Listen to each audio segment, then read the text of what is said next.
On Thursday, Twig in a Box wrote in and said, "I'm moving away from a city I hate, and though I say it's a good thing, it feels like a defeat.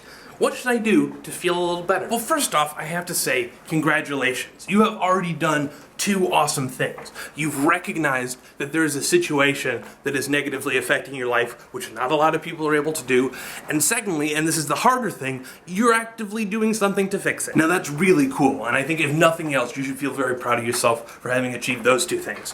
But that feeling of defeat, I understand that, and I think the primitive, really dumb suggestion is to say, well, think about the new city and start planning all the cool things you're going to do once you move. But to me, that feels a little fake. What that's really saying is that you should try and drown out your negative feelings with positive ones, and that can work temporarily. But it's sort of like saying, if your neighbor's blaring loud music, you should just blare louder music. You're just kind of inviting escalation. So let's take a look at this feeling of defeat, because I think it's something that we have all experienced. I think you can encounter it when you leave a job that you hate to take something better, or you end a relationship because it's just not working and it's making both of you miserable, or maybe you've just given up a hobby so that you can focus on a new one. You may be doing things that you can objectively feel are good ideas, but there's still that feeling of loss and you just couldn't cut it, could you? I'd like to suggest that this concern with defeat is not kind of an initial problem. What it is a symptom of something else, and that is that we have this insane fear of change. Our primitive brains would really, really love it if every day were exactly the same as the last. And so when you make a decision that threatens to change your environment or your day-to-day or anything that your brain has to deal with, it gets really scared and defensive. So let's take this as a working theory, right? And let's imagine that your brain has decided that moving is going to be this terrifying change and it's going to make it all stressed out. How is it going to communicate that to you?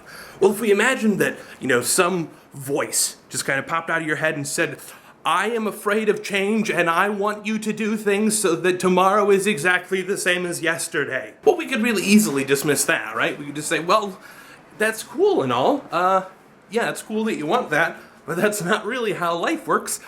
So you're just gonna kind of have to get over it. So your brain doesn't do that because it won't work, so it has to resort to another tactic. And it takes advantage of this other thing that we humans do, and we set up arbitrary rules and milestones. This is kind of the basis of all games and sports. We say that, it's not just that I have to get this ball through a hoop, but I also have to avoid these other players, and I have to dribble the ball, and I have to pass it between all of my teammates. Or we set up these milestones of, by 30, I need to have my own house, and I need to be married, and I need to make such and such amount of money, and I need to have so much in savings. These are all arbitrary. You don't actually have to do any of these things. You don't actually have to meet any of these milestones. Now, it's not to say that these rules aren't useful. They can be incredibly useful. If you say, I must take a shower every day, or I must not scream at my coworkers, or I should eat 3 meals a day. These aren't real rules. They're not laws. They're not ethical constructs, but they are very useful in terms of getting through the life. So let's say that right now you are living in Jerkface, Oregon, right? And it's a miserable place.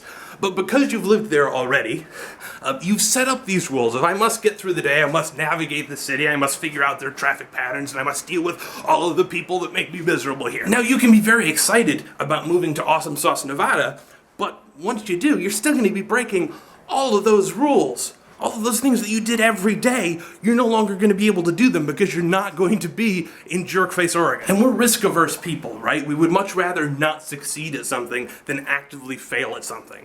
And this is that trick that your brain takes advantage of, because really all it wants to say is, I would like things never to change, please. Instead, what it has to say is, you are going to actively fail if you change anything. So what do we do to feel better?